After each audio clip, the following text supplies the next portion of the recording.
These are the molluscan families reported from Indian coast.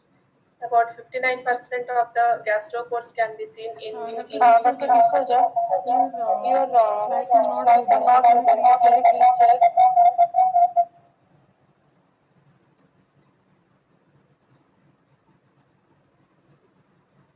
I'll start sharing the screen again. Yes, please. Yes, please. Yes.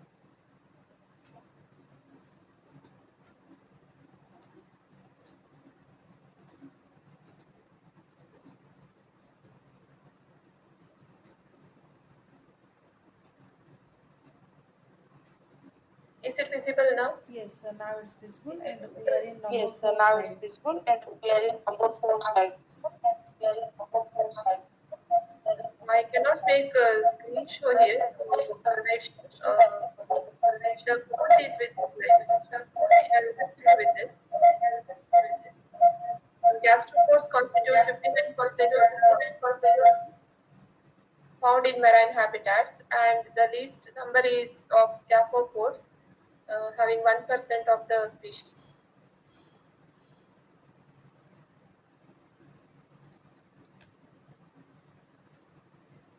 There are certain inventories from east coast of India.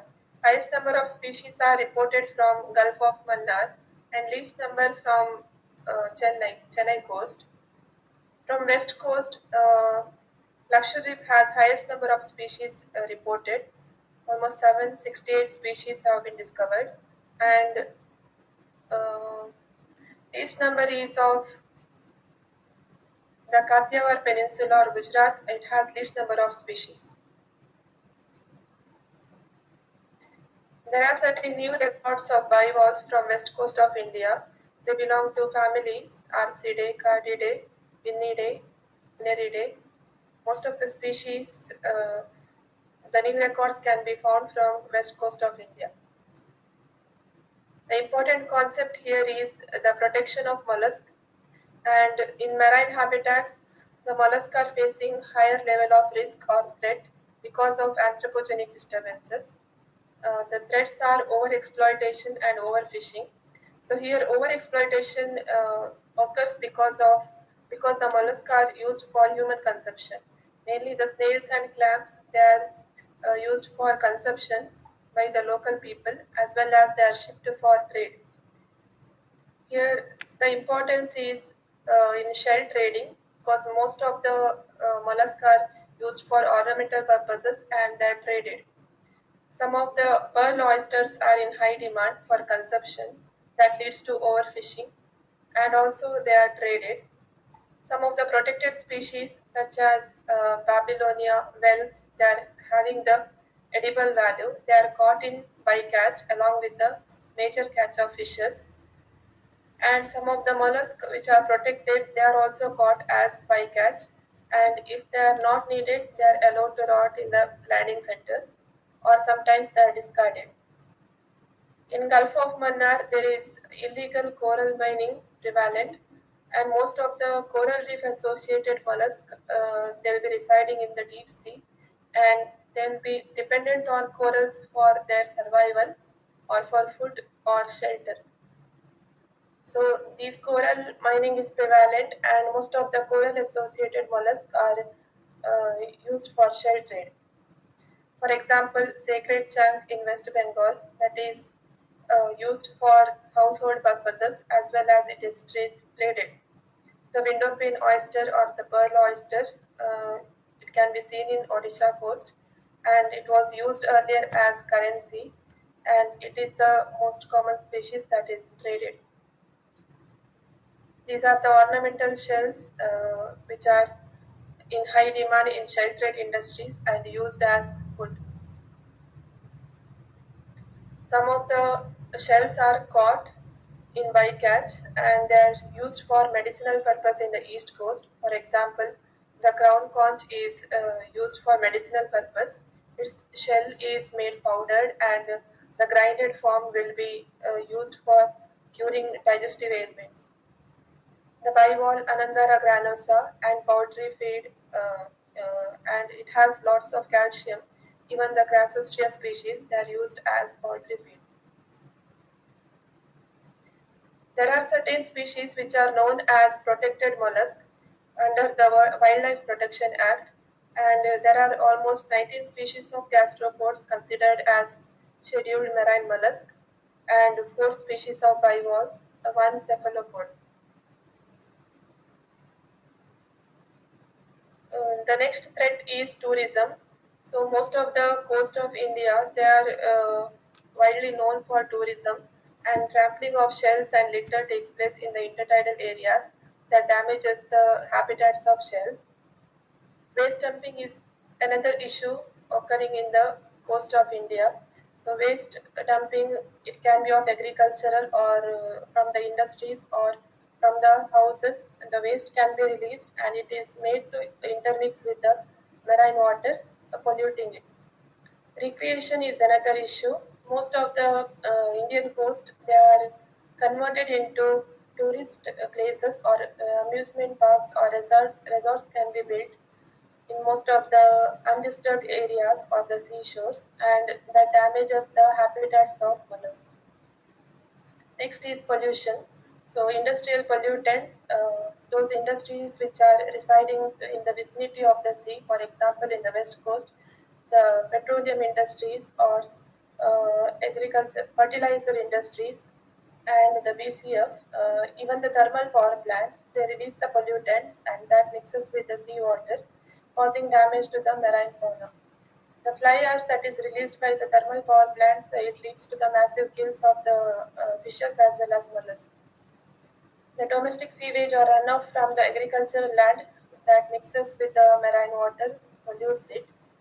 Because of that, in the Mumbai coast, it is seen that the bivalve shells were discolored, or for example, the mollusk Perna viridis, it was and partly textile was discolored, and this is seen in both coasts.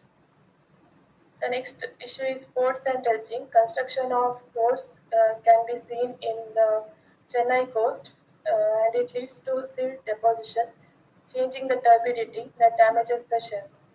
Movement of marine vessels and oil transport can be seen in the east and west coast, again damaging their habitat.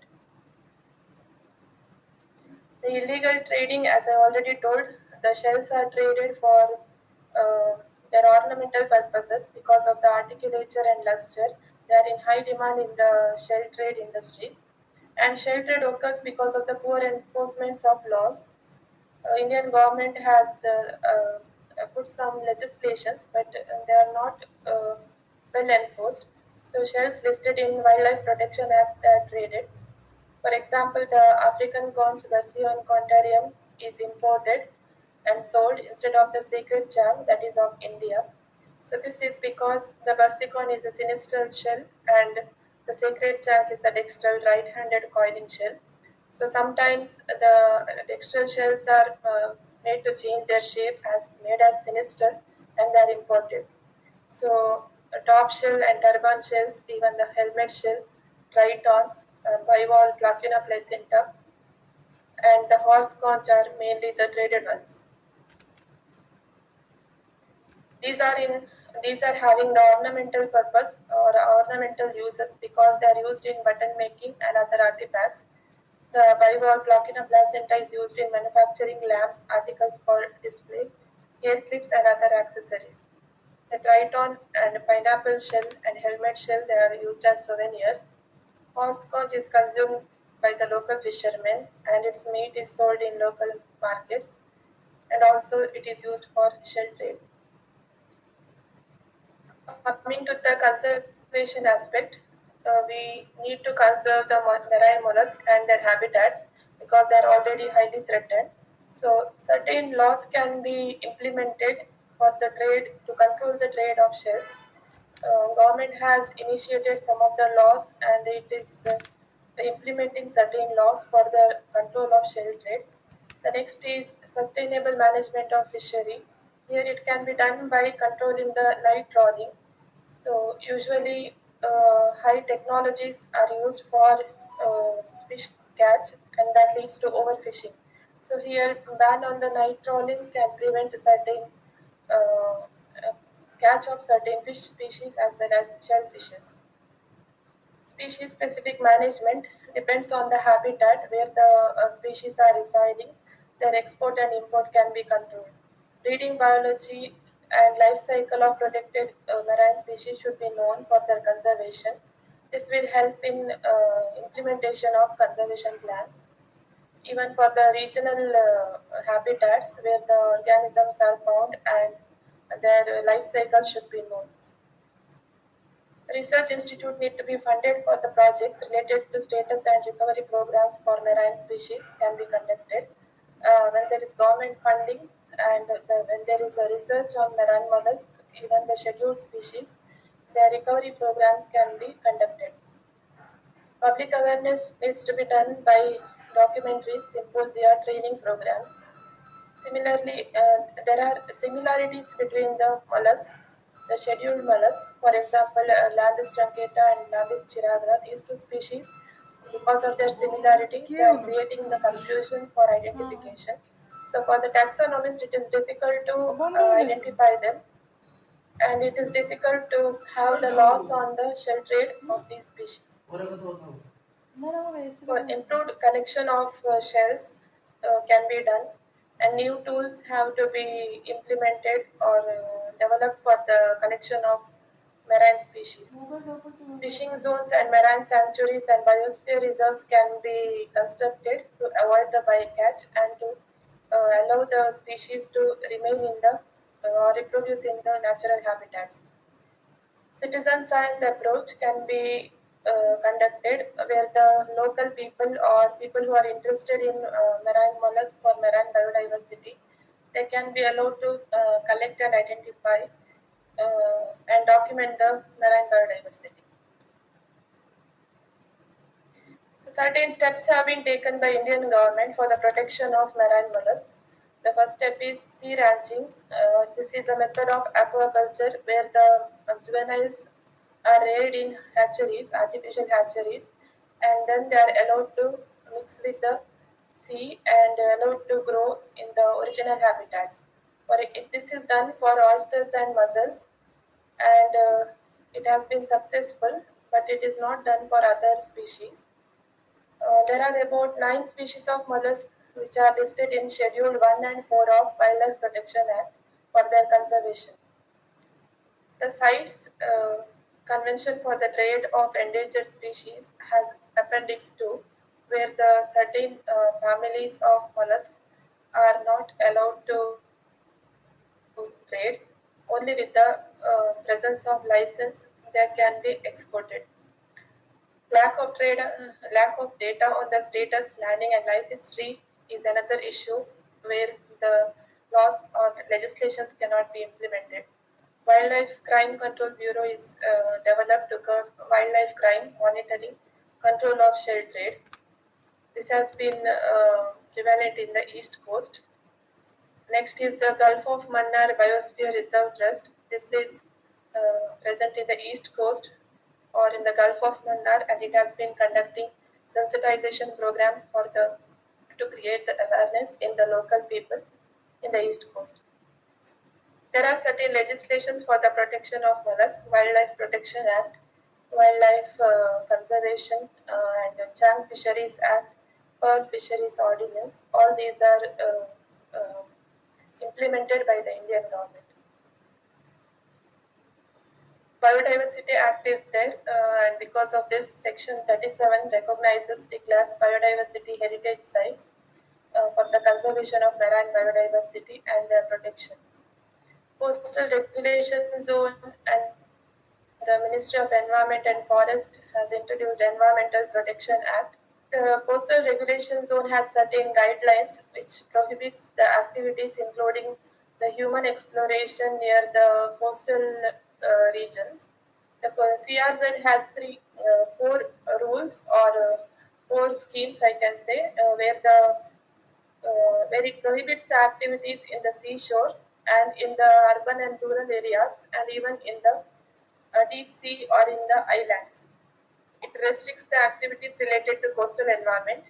Coastal zone regulation, it proposes plans and divides the communities for the conservation of intertidal mollusk as well as other fauna. Establishing new industries, mining, and large buildings at certain distance is prohibited near to the shore.